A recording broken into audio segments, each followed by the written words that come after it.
Shalom, Rabbi Abi Reichman. Boker Tov, good morning. Boker Tov from Efrat.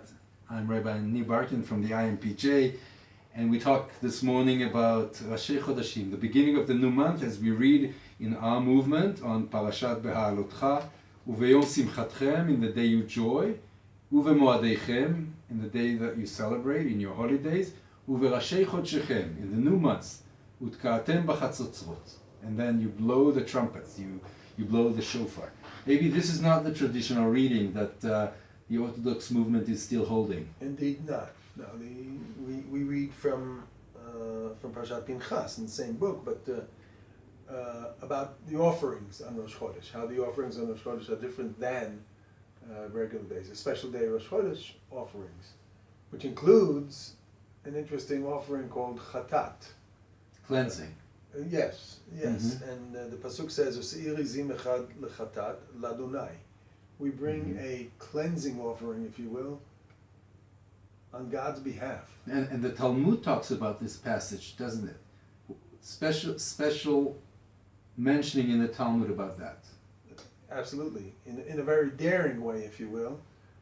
God asks us to bring a cleansing offering on His behalf. Because he cut the moon down to size, right? We have in Genesis we read about the two lights, which they are comparable. Two large lights, two large lights, comparable, if you will, right? Okay. And then you find out later on that the moon is a smaller light, Hameora Katan, rather than the sun that is Hameora Smaller size, and right. So on that, because God cut the moon down to size, if you will, we men bring an offering on His behalf. It's a fascinating concept that, I mean, again, the Talmud dares to...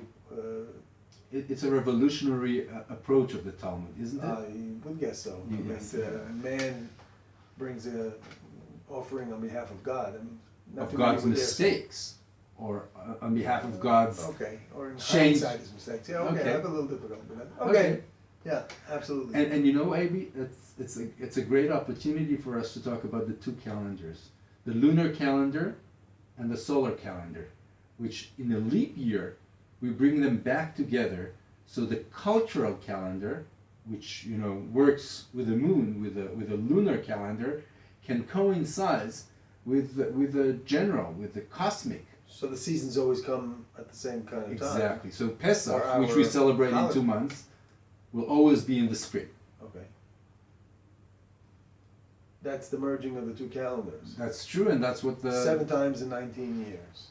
Yeah, well, That's it's always very complicated to remember that. But yes, 7 times in 19 years. Cycles. Yes. Sun. And then, well, what do? We add 1 month. We add the month of Adar Aleph, to the cycle, and then we make it's the sure. last month of the year. Yes, Adar is the last. We squeeze it in the last month of. Well, it's actually not the land. It becomes a month before the end, right? Because Adar Bet is the one that's... Yeah, but how come Adar is the last month of the year? We start from Tishrei, and then Elul is the last month of the year, isn't it? I think you know what? I'd rather that we relate to it at another time and talk about the new year as a Jewish year and the new year as a, if you will, universal year. Universal year.